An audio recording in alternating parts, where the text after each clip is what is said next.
¿Quién eres? ¿Quién eres? ¿Quién eres? Dani Fabra.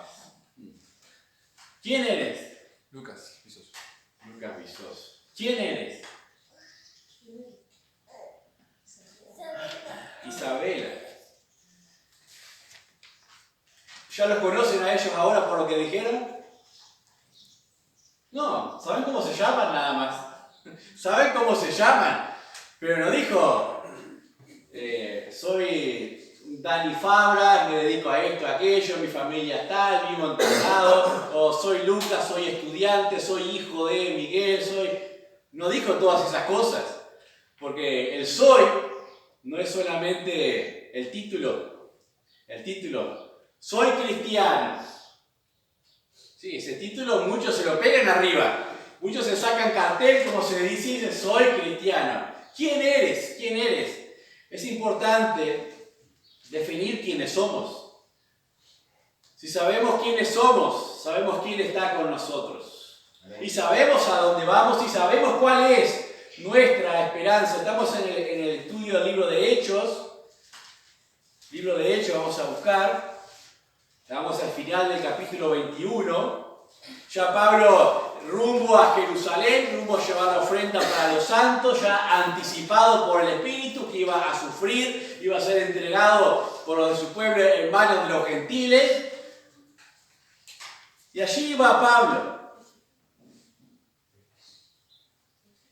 Cuando llega a la iglesia de Jerusalén, los líderes religiosos, los líderes de la iglesia, dicen, qué bien, qué lindo que estás acá, todo lo demás, pero entre los cristianos, que eran millares, habían convertido de judíos al cristianismo, o sea, que habían reconocido que Jesús era el Cristo. Dice, hay unos rumores entre ellos que dicen que tú no estás guardando la ley, que estás diciendo que no hay que prestar atención a Moisés, que no hay que considerar más el templo, y toda esta murmuración en derredor es un poco conflictiva para llevar adelante la obra acá entre ellos, Pablo. Y si tú estás entre nosotros, tenemos que hacer algo. Y ahí quedamos, en el capítulo 21, versículo 23. Dice, haz pues esto que te decimos. Hay entre nosotros 4 hombres que tienen obligación de cumplir voto. Tómalos contigo, purifícate con ellos y paga sus gastos para que se rasuren la cabeza. Y todos comprenderán que no hay nada de lo que se le informó acerca de ti, sino que tú también andas ordenadamente guardando la ley. Y bueno, tenemos que hacer algo, tenemos que hacer alguna transacción, alguna concesión. Y Pablo dice, para mí el rasurarme la cabeza, hacer un voto en el templo como judío, no significa nada. Mira, Lucas lo hizo y no es judío. O sea, no quita lo que soy, no quita mi propósito, ¿no? Entonces dice, estoy dispuesto a hacer esa concesión, no pasa nada. Voy a ir al templo, a rasurarme la cabeza, hacer el voto, guardar esos 7 días antes de presentar después la ofrenda también. O sea, yo no quiero ser obstáculo, dice Pablo. Si esto es un obstáculo para mis hermanos judíos en la fe, que son un poco más débiles en esas consideraciones, bueno, lo hago, si a mí no me agrega ni me quita nada mi fe. Y él estaba dispuesto a hacer esa concesión de salir de su modo de comodidad por causa del Evangelio. A veces no todos estamos dispuestos a hacer esas concesiones particulares de nuestra comodidad por causa del Evangelio. Decimos, si es débil y piensa así, bueno, que se las arregle como pueda. No, a veces tenemos que tener ese corazón de disposición. Decir, bueno, si no estoy pecando con lo que hago, no estoy yendo en contra del Señor, estoy guardando algo que para él era tradicional nada más, porque era ya parte de la costumbre antiguo testamentaria y ella consideraba todo cumplido por Cristo la ley. Entonces lo hago, pero no me quita ni me agrega, pero si para ellos es importante, lo hacemos. Y ahí surge después la pregunta, ¿debió ir o no debió ir Pablo? ¿Debió ir a cumplir ese voto en el templo si era cristiano o no debió cumplir ese voto si era si él realmente ya había abrazado el nuevo pacto? Lo cierto es que al ir él al templo, se exponía ante toda la muchedumbre de los otros líderes religiosos que estaban buscándole para aprender de los que le habían seguido de ciudad en ciudad. Estaban todos ahí en la fiesta. Estaban todos en esa conmemoración en Jerusalén. Y Pablo, ¿no tenía miedo que lo atrapasen? ¿Por qué no fue a Jerusalén, se metió ahí a escondidillas con los hermanos de la iglesia, aunque ya los hermanos de la iglesia estaban murmurando contra él de eso? ¿Saben por qué no lo hizo? ¿Por qué no anduvo a escondidas? Por lo que vivimos el domingo pasado. Dios ya le había dicho a través del profeta Gabo que iba a ser prendido en Jerusalén, que iba a ser entregado en manos de los gentiles, y esa era la voluntad de Dios para él. Entonces, ¿por qué Pablo querría escapar de la voluntad de Dios? Si la voluntad de Dios es que padezca esas cosas para poder llevar el nombre de Cristo delante de las autoridades gentiles, que es lo que va a suceder después, ¿por qué voy a esquivar todos esos problemas? Esas son las dos miradas que habíamos visto. Uno mira la carne y pretende esquivar lo más que puede, pero debemos mirar al Señor. ¿Qué Él quiere para nosotros? ¿Quiere un camino con piedras adelante? Bueno, caminaré sobre esas piedras, porque el propósito de Dios es más grande, es mucho más grande de lo que yo mismo puedo llegar a ensamblar o armar en medio de mis consideraciones. Y ahí llegamos a hoy, el versículo 27 en adelante. Pero cuando estaban por cumplirse los 7 días, unos judíos de Asia, al verla en el templo, alborotaron toda la multitud y le echaron mano, dando voces: varones israelitas, ayudad. Este es el hombre que por todas partes enseña a todos contra el pueblo, la ley y este lugar. Y además de esto, ha metido a griegos en el templo y ha profanado este santo lugar. Porque antes habían visto con él en la ciudad a Trófimo de Éfeso, a quien pensaban que Pablo había metido en el templo. Así que toda la ciudad se conmovió y se agolpó el pueblo, y apoderándose de Pablo lo arrastraron fuera del templo e inmediatamente cerraron las puertas, y procurando ellos matarle, se le avisó al tribuno de la compañía que toda la ciudad de Jerusalén estaba alborotada. Este, tomando luego soldados y centuriones, corrió a ellos, y cuando ellos vieron al tribuno y a los soldados, dejaron de golpear a Pablo. Y vamos a seguir ahora. Yo me pregunto, si en el versículo 20 habíamos visto al final que decía: ya ves, hermanos, cuántos millares de judíos que han creído. Todos celosos de la ley, pero habían creído. ¿Dónde estaban esos millares? No 2, 3, 10, 20, 100, millares. Millares de judíos que habían creído. ¿Dónde? No estaban apoyando a Pablo, porque no creían en la necesidad de llevar el evangelio a los gentiles. Querían ser cristianos y conformarse con ser únicos solamente dentro del pueblo de Israel, porque Jesús era el Cristo prometido para su pueblo. Ni pensaban en las profecías hechas a Abraham ni las promesas de que será bendición para todas las gentes, para todas las naciones. No pensaban en eso, pensaban solamente en ellos mismos, pero no estaban ahí. La multitud se apoderó y le acusaron a Pablo de ir contra Moisés y contra el mismo templo. A estos israelitas, a estos judíos, les quedaba la religión hueca. Tenían el templo, tenían a Moisés, pero no tenían nada más. Y si estas dos cosas eran de alguna manera serruchadas o sacadas o puestas en desconsideración o en una consideración más baja de la que ellos la tenían, que es lo que les pasaba, ellos se quedaban sin nada.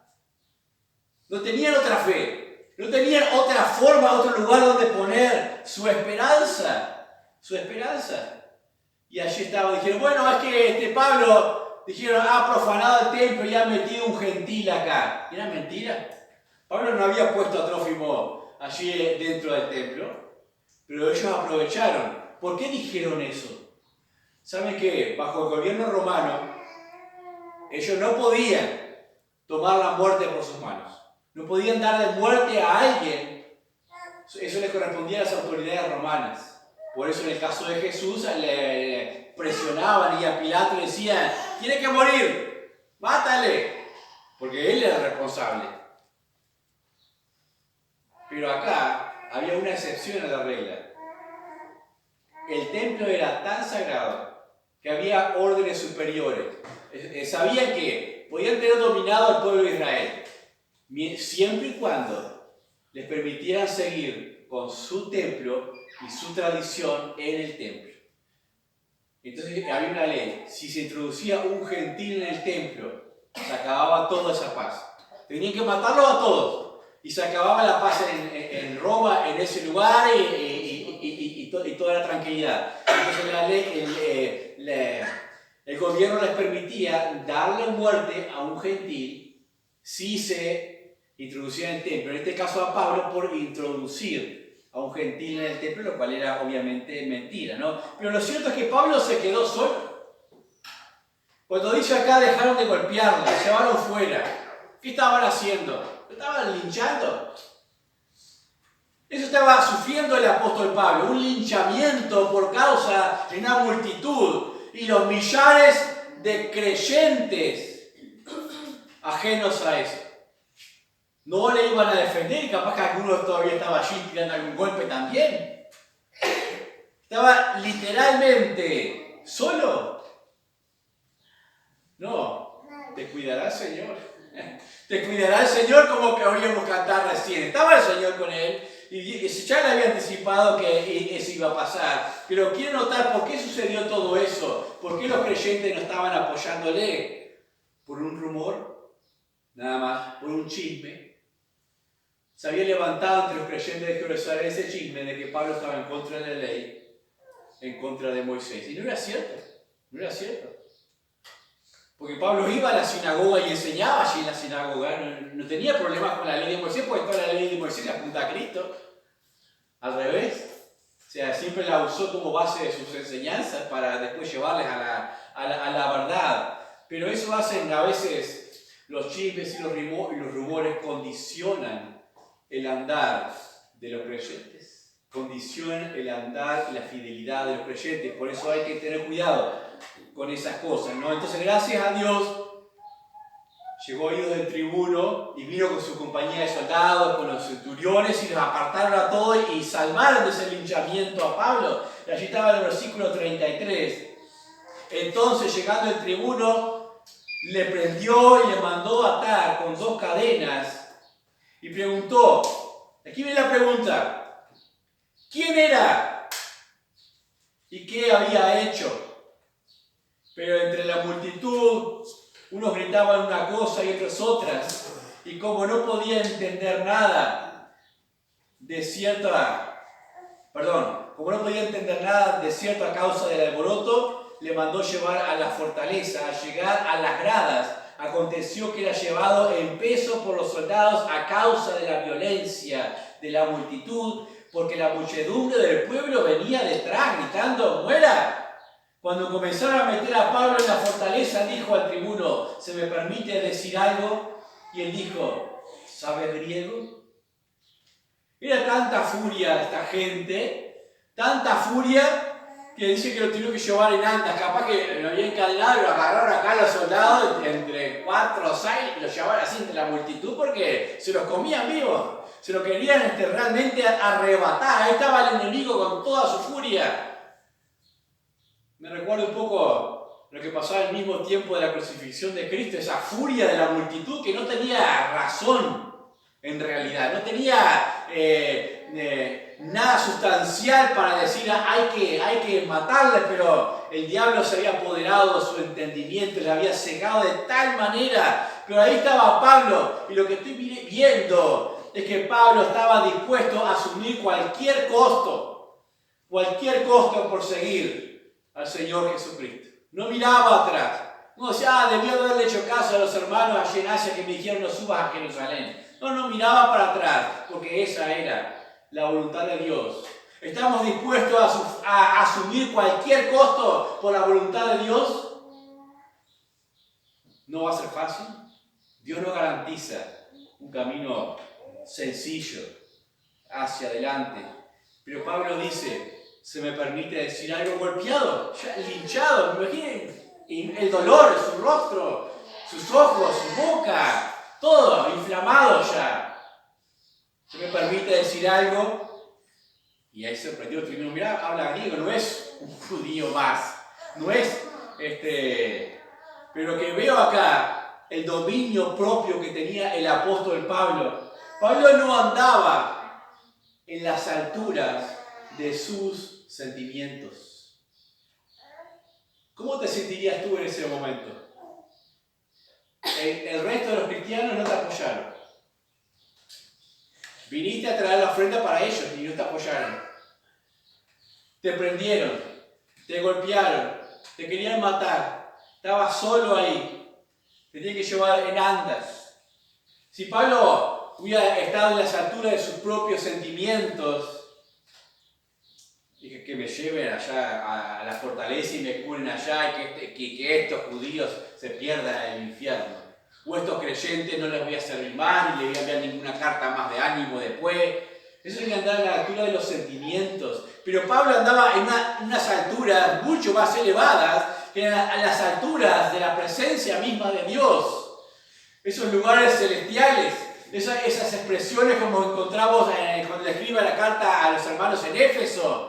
Las supereminentes grandezas de su poder, esas alturas inimaginables. Pablo dice, ando por ahí yo ahí arriba. O sea, a veces nosotros andamos tan acá abajo, en las alturas de los sentimientos, que no movemos un dedo por Cristo. No tengo ganas. Nadie hace nada. Nadie me apoya. O nada. No sirvo, no adoro. Ya está. Eso es andar en las alturas de nuestros sentimientos. Debemos cambiar y andar en las alturas de la gloria de nuestro Señor, a quien servimos. O sea, no perdió ese dominio. En el versículo 38, que habíamos leído, decía, le dice el tribuno, ¿no eres tú aquel egipcio que levantó una sedición antes de estos días y sacó al desierto los 4.000 sicarios? Ya habla griego, los judíos no le quieren. Será, capaz que era aquel, le había confundido con otro personaje, un sedicioso. Había muchos grupos sediciosos en ese momento que querían libertar a Jerusalén de Roma. No estaban, ¿cómo se llama? Se me fue el nombre ahora. Está, un dato más que, a ver, después era Barrabás también, así que me ayudo con la palabra. Macabeos. No, antes que eso. Bueno, no importa. Se le confunde con un sedicioso. Los celotes. Ahí está, los celotes. Estaban los celotes, pero había otros grupos individuales. Era más agresivo, un grupo de sicarios.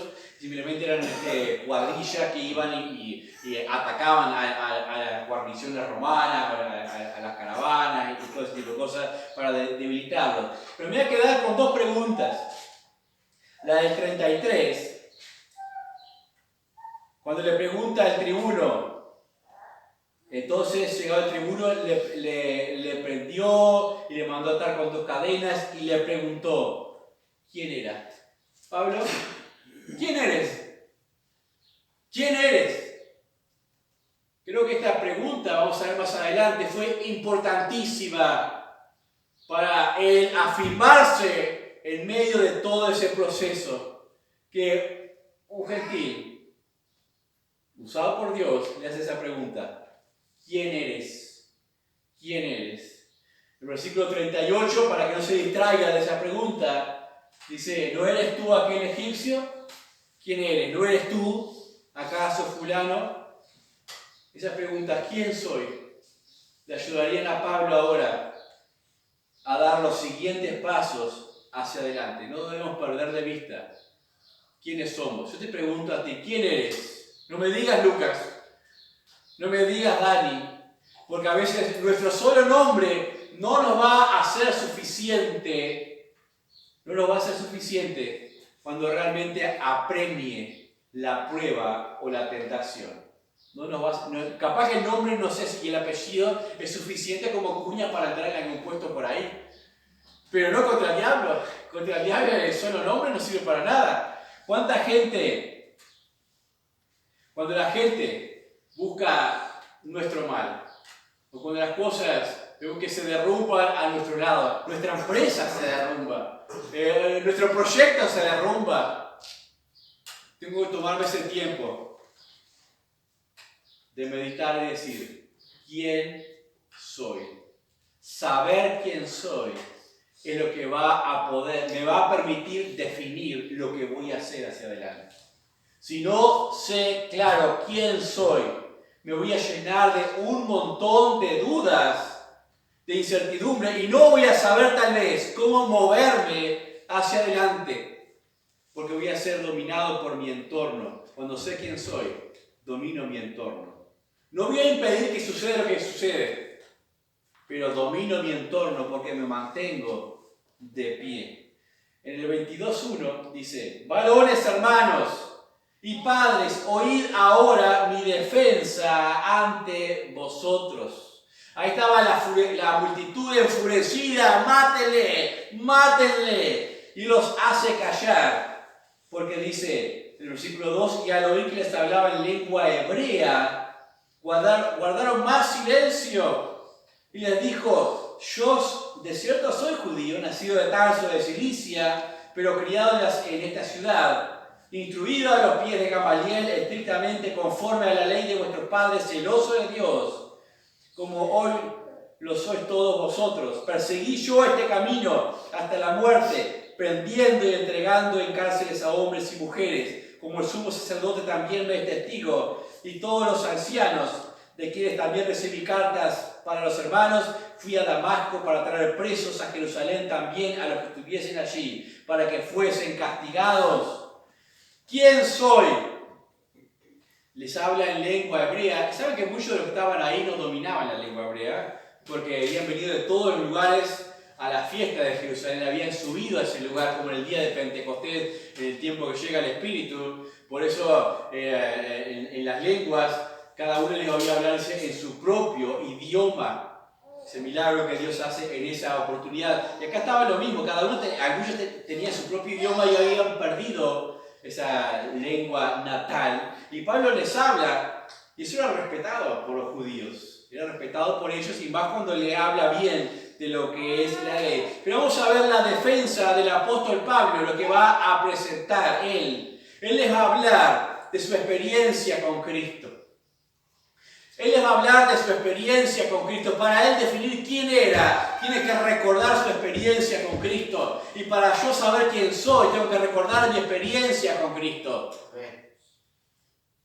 Pablo tuvo, capaz que si le hablaba de historia, le podían debatir un poco de la historia. Tal vez si hablaba de interpretaciones de la ley, le podían objetar en cuanto a la interpretación. Pero lo que nadie podía negar es su experiencia con Cristo. Capaz que no sabemos demasiado de Biblia o de historia de la iglesia o de las denominaciones o lo que quieran. Y no podemos entrar en eso para afirmar nuestra posición. Tenemos que saber bien qué ha pasado con nosotros en relación a Cristo. ¿Conoces a Cristo? ¿Realmente conoces a Cristo? ¿Puedes recordar el tiempo que Cristo llegó a tu vida? Porque eso, al fin y al cabo, es lo único que importa. No cuánto sé, cuánta historia, cuánta matemática, cuántas de denominaciones, cuánto de teología. Lo que importa es, conozco a Cristo, Él me conoce a mí, he tenido ese encuentro con el Señor Jesucristo, la identidad. ¿Saben que el diablo siempre ha intentado destruir la identidad de los hijos de Dios? Tal vez en su trabajo o en sus estudios, a través de las mofas, de la risa, ridiculizándoles. Acá, intentando que Pablo perdiera su identidad, tú no eres de nosotros porque tú blasfemas de la ley o de Moisés. pero Pablo estaba seguro cuál era su identidad. Me remontaba a tiempos antiguos cuando los imperios que cautivaban a veces pretendían que los cautivados perdieran su identidad. Su identidad. Por ejemplo, los romanos, cuando conquistaban un pueblo, cada pueblo era identificado por su dios, su identidad. Tenía sus estatuas. Entonces, claro, si destruía la estatua, nunca iba a conseguir tener el dominio de ese pueblo ni los impuestos. Tenía que conservar la estatua, pero si la conservaban en relación a su dios, seguían con una identidad separada a la de los dioses de los romanos. Entonces ¿qué hacían? Muy astutamente, conservaban sus dioses, sus formas, sus esquemas de adoración, pero les cambiaban el nombre a la deidad. Se les cambiaba el nombre a la deidad. A una diosa egipcia con su bebé en brazos se le puso María con Jesús, por ejemplo. O sea, se les cambia el nombre a las deidades, entonces se mantienen los pueblos con su sistema de religión, como los judíos se les mantuvo el templo. Claro, como ahí no había estatuas, no se les pudo cambiar a ninguna deidad el nombre, ¿no? Pero entonces se les mantiene contentos, y así, en los tiempos de Daniel, cuando los de Babilonia llevaron cautivos a Daniel, sus amigos y todos, lo primero que pretendieron hacer fue cambiarles la identidad. Y les cambiaron sus nombres. Le pusieron a los amigos de Daniel, Sadrach, Mesach y Abednego. Nombres que tienen que ver con las deidades le pusieron nombres que tienen que ver con las deidades de los babilonios. Pero ellos, con Daniel, propusieron en su corazón no contaminarse con la porción del rey, y no importaba su nombre. Por eso decía, el nombre no es lo que nos hace. El nombre no es lo que nos hace, sino lo que hay en nuestro corazón, nuestra fe. Y ellos no se contaminaron en ninguna manera, no perdieron su identidad. Cuando Daniel es llevado al foso de los leones y el rey pretendía librarlo, y cuando va, dice, a ver si el Dios ese tuyo a quien sirve te ha podido librar, Daniel. Sí, el Dios a quien sirvo me ha podido librar. Nunca dejó su identidad, ni los amigos se postraron ante aquella gran imagen y estatua. Eso es importante, no perder la identidad en medio del peligro o de la prueba. ¿Quién eres? Realmente nos permite estar firmes, decir, soy hijo de Dios. Yo he creído en el Señor Jesucristo y Él me ha salvado, me ha perdonado y me ha salvado. Pero para definir quién soy, primero Pablo da un paso hacia atrás y establece quién era. En el versículo 3 al 5 habíamos leído, dice, yo fui fariseo, celoso de la ley, más celoso que ustedes porque yo fui más allá de los límites de Jerusalén a perseguir a los de este camino que hoy predico y los traía presos. Entonces, yo sé quién era, Ustedes piensan que son celosos de la ley, yo fui más celoso que ustedes. Yo fui más duro de lo que ustedes están haciendo conmigo ahora, que ahora. Yo era ciego también,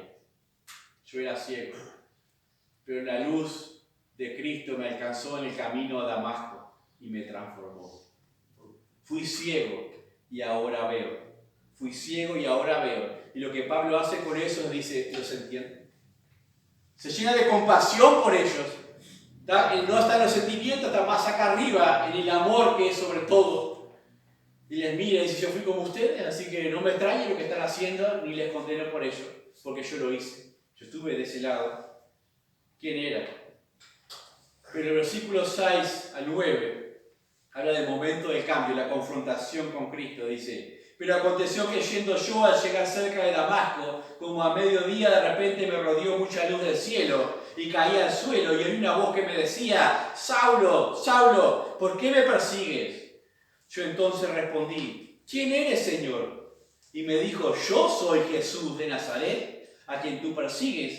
Y los que estaban conmigo vieron a la verdad la luz y se espantaron, pero no entendieron la voz del que hablaba conmigo. Y dije, ¿qué haré, Señor? Y el Señor me dijo, levántate y vete a Damasco, y allí se te dirá todo lo que está ordenado que hagas.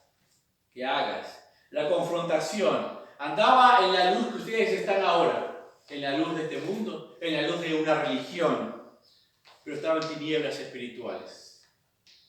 Ahora ando en la luz de Cristo, y la luz de Cristo me alcanzó, y ya no ando en la luz de una religión que solo lleva al odio, porque es lo que estaba sucediendo acá, le lleva a la incomprensión, a cerrarse a las necesidades de otros, inclusive a la palabra de Dios, porque no estaban teniendo en cuenta las promesas que Dios había hecho a Abraham para todas las naciones, a través de la simiente del pueblo allí en Israel. El hombre ha de estar dispuesto a perder toda seguridad en este mundo para alcanzar la verdadera seguridad que es en Cristo. A veces nos aferramos tanto a nuestras seguridades, pero estas nuestras seguridades son nuestra oscuridad también. Son nuestro cuartito oscuro y cerramos las puertas allí y pretendemos estar firmes allí. Pero a veces, cuando salimos y miramos a Cristo nada más, tenemos que soltar nuestras seguridades terrenales y confiar que Cristo está sobre todas las cosas y es soberano. Amén. Cristo está allá arriba y yo tengo que aprender a caminar también allá arriba, como dice allí en el versículo 8. Yo entonces respondí: Señor, ¿quién eres? ¿Quién eres? Y tengo la misma pregunta de quién soy, pero al revés. ¿Quién eres? Saber quién es Jesús es lo que me permite después saber quién soy yo. Si no sabes quién es Jesús, no podrás definir quién eres tú en ninguna manera. ¿Sabes quién es Jesús? ¿Has conocido realmente a Cristo? No es el religioso que murió hace 2000 años. No es aquel que convoca a multitudes en algunos lugares, en algunos locales. No es ese espectro de la mística. ¿Quién es Jesús personalmente? Jesús, ¿quién eres? Le preguntó Pablo. Yo soy a quien tú persigues. Yo soy el Cristo. Yo soy el Salvador prometido. Conoce a Cristo y define tu vida de una vez. Define tu vida de una vez. Los otros que estaban con Pablo se espantaron, dicen, no entendieron nada, vieron la luz, pero no entendieron las palabras. Y eso sucede. La luz de Cristo brilla para todos. Algunos le conocen, otros no le conocen. Hermano José Luis, ¿quiere decir algo? No, realmente me toca mucho porque hace 23 años, un último domingo de octubre, recibí el Señor. Un último domingo de octubre recibió al Señor y hoy estamos al último domingo de octubre también. Hace 23 años. Muy bien, o sea, la luz de Cristo sigue salvando, pero no solamente el último domingo de octubre, pero hoy último domingo de octubre, tal vez sea tu día también. Tal vez sea tu día también para conocer al Señor Jesucristo. ¿Saben que el mundo a veces gira en esa falsa sociedad comunitaria en la cual todos necesitan ser iguales? Ninguno tiene derecho a ser diferente y si alguno es diferente está contrario a todo, o es contrario a todo, ¿no? Es lo que, a eso se va llevando todo lo que es este sistema. Todos tenemos que ser parte del mismo sistema y movernos exactamente de la misma manera. Pero la palabra de Dios nos enseña y nos ayuda a definirnos. Para Dios no somos un conjunto, para Dios no somos números. Para Dios somos criaturas que necesitan personalmente la salvación que Él ha enviado en Jesucristo. Amén. Necesitamos tener una posición personal y real en Cristo, no en una comunidad. No soy, ¿quién eres en relación a Dios? Yo soy Dios que van a ir a vida 4:22. No. Yo soy hijo de Dios. Amén. Declarado con poder también, el mismo poder que transformó, que levantó a Cristo de los muertos, es el mismo que nos transforma hoy día y nos limpia de todo pecado. Hay un hombre en la historia, que han oído hablar ya de él, John Newton. ¿Han oído hablar de él? Escribió ese himno que dice sublime gracia o gracia admirable, ¿no? Divina gracia, como más se conoce. Un esclavista, un tratante de esclavos, traficante, llevaba esclavos a Norteamérica. Y bueno, por todos lados se traficaban esclavos, ¿no? Pero un día él había recibido el testimonio de los marinos en un evangelio. Y tenía el testimonio de Cristo, pero seguía ciego en su visión de hacer dinero con los esclavos nada más. No eran gente para él, aquellos hombres. Justo ayer definíamos que no existe color blanco, color negro. En la realidad son tonos. Tanto el negro como el blanco son tonos, no son colores. Si tienen dudas de eso, le preguntan a Dama y después que ella sabe de eso. Pero ahí estaba este hombre perdido en sus pecados. Y una gran tormenta que ya amenazaba a hacer trizas el barco y ya se vio que ya que moría porque no había prácticamente escapatoria por la furiosa la tempestad. Cae allí en un momento y recuerda aquel testimonio de Cristo que le había llegado a su vida y dice: yo también soy esclavo. Yo soy esclavo, pero del pecado, soy esclavo de mis concupiscencias, de mis deseos. Soy pecado de toda esta maldad. Soy esclavo de toda esta maldad. Y se entrega su vida al Señor Jesucristo. Y compone ese himno que luego tal vez podemos cantar. Dos cosas dice más adelante él. Dos cosas estoy seguro. Primero, que soy un gran pecador. Segundo, Cristo es un gran Salvador. Ahí estaba un hombre realmente siendo transformado, no sé si era un 28 de octubre, un 29, pero estaba siendo transformado por el Señor Jesucristo. Soy un gran pecador, pero Cristo es un gran Salvador. Amén. A veces miramos a los grandes pecadores y decimos: no hay esperanza. Pero decir eso es decir: Cristo no es un gran Salvador. Cristo es un gran Salvador. Pablo decía, no quiero extenderme demasiado, pero transmite más o menos las mismas palabras en 1 Corintios capítulo 15, versículo 10, cuando dice: por la gracia de Dios soy lo que soy. Pablo también allí da un poco de testimonio de lo que es el poder de la resurrección, la necesidad de la fe, de ir a Cristo. Y dice: por la gracia de Dios soy lo que soy. Y sabe que en mi vida se define cuando conozco realmente a Cristo, porque una vida sin Cristo es como un bote a la deriva en un mar que te va a tragar en cualquier momento. En un mar que traga, en un mundo de pecado y de maldad. Define tu vida a través de Cristo y tienes que poder ser capaz de decir: ya no vivo yo, mas vive Cristo en mí. Si solo tengo el título, sigo viviendo yo, pero no vive Cristo en mí. Ahora, si sé que realmente soy de Cristo, tengo que aprender a no vivir ya más yo, sino que Cristo viva en mí. Dice que las experiencias y los actos nos definen.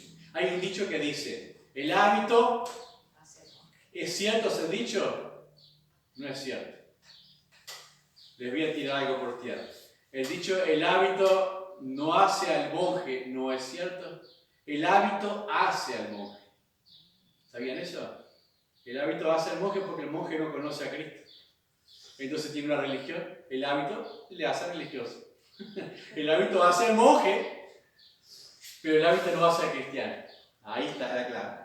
El hábito no hace al cristiano, sino la vida transformada es la que evidencia que soy cristiano. Y para terminar nada más, vemos que Pablo fue encaminado, dijo quién era, su experiencia con Cristo y lo que fue después con Cristo, encaminado y comisionado. En los siguientes versículos del capítulo 22 leemos algunos versículos.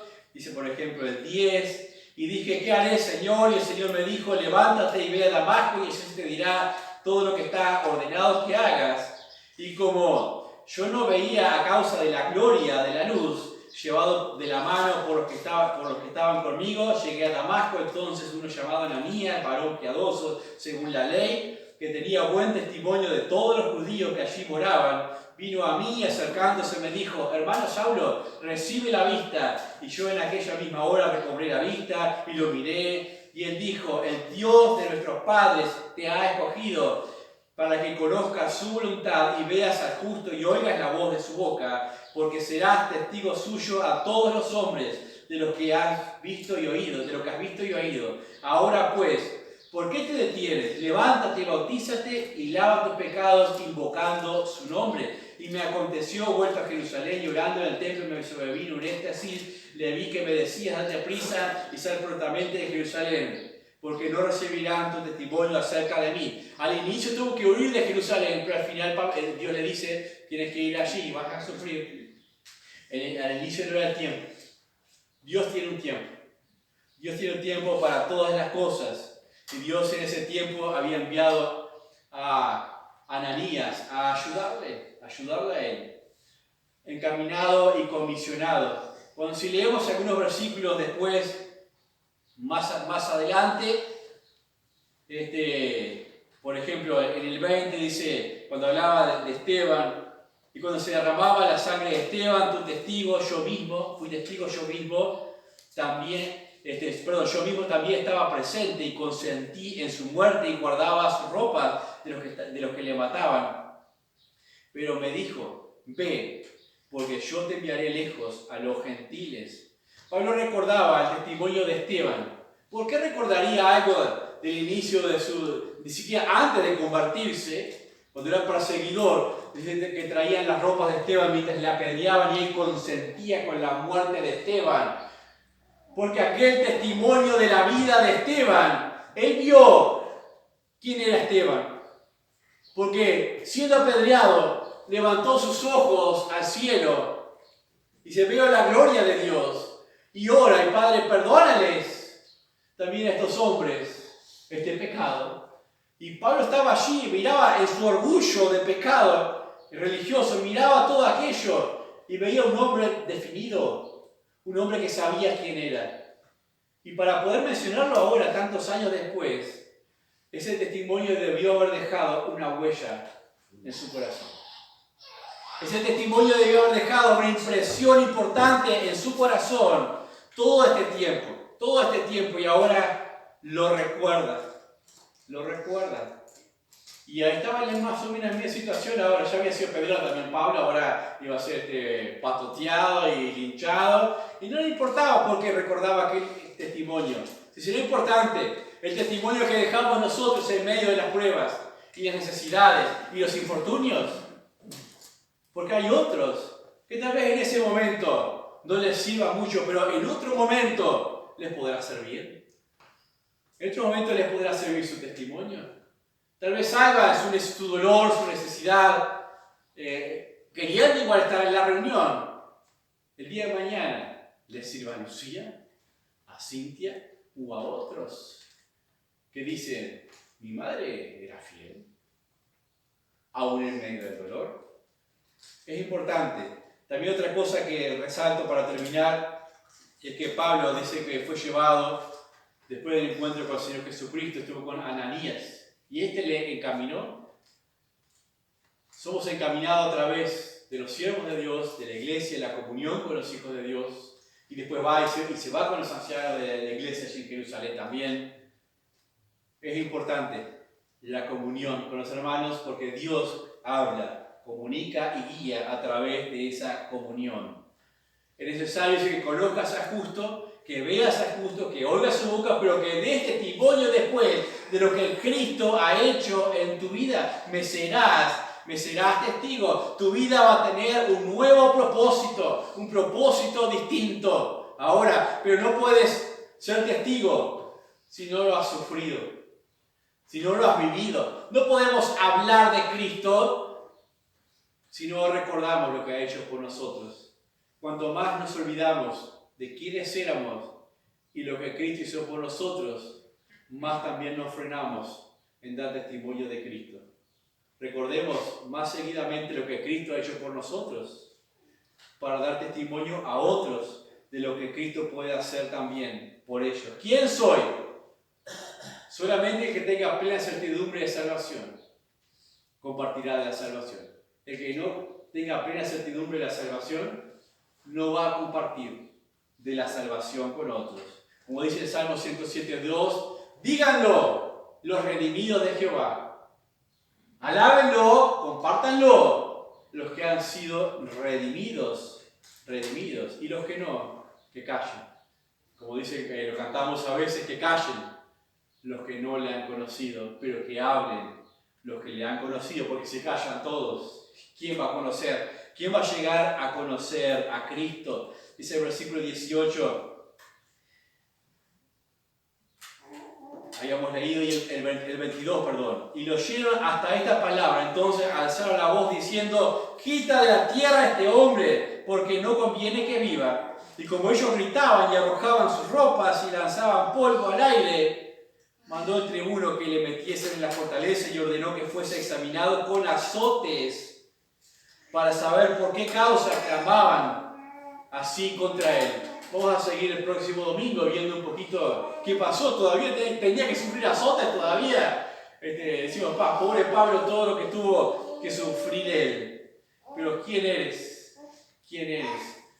¿Quién soy?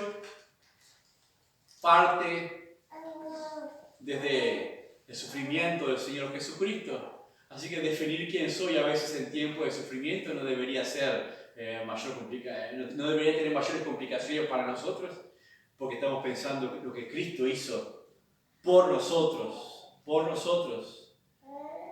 Me estabilizo en la vida, en las ansiedades, en las angustias, cuando sé quién soy. Me desestabilizo, pierdo el horizonte cuando pierdo de vista quién soy, porque Cristo nos salvó para ser testigos. Amén. Vamos a orar. Mi Dios y Padre, damos gracias en esta hora por tu palabra, por el testimonio del Señor Jesucristo, por el testimonio de estos hombres fieles, valerosos, Señor, que estaban dispuestos a entregar su vida. Padre, por el testimonio de la fe en Cristo. Padre, ayúdanos a morir a nosotros mismos. Señor, ayúdanos a definir realmente en nuestro andar diario quiénes somos nosotros, Señor. No para vanagloriarnos ni para exaltarnos, sino para exaltar tu santo nombre, oh Dios, y el nombre del Señor Jesucristo, el gran poder de tu gracia para salvar, oh Dios, al pecador. Padre, ruego por aquellos que no te conocen, pequeñitos y más grandes también, que todavía no hayan entregado su vida al Señor Jesucristo. Ruego que llegues a ellos y tengan entendimiento de su necesidad como pecadores. Padre, que necesitan estar seguros de la eternidad y saber a dónde van a ir, oh Dios. Padre, gracias por tu grande amor con que nos has amado. Padre, guárdanos de nosotros mismos. Guarda a los hermanos en sus necesidades, en su tiempo de duda, en su tiempo de inestabilidad, a la familia, Señor. Padre, guarda a los enfermos, guarda a Alba, Señor, en su necesidad, en su corazón. Si los médicos dicen que ya no se puede hacer mucho más, Padre, tú sí puedes hacer mucho más. Tú puedes hacer cosas que ni llegamos nosotros a entender ni imaginar. Y a veces hasta tenemos miedo de pedir, Padre. Padre, en tus manos encomendamos su vida y la vida de cada una de las familias aquí representadas. En el nombre de Jesús oramos. Amén. Amén.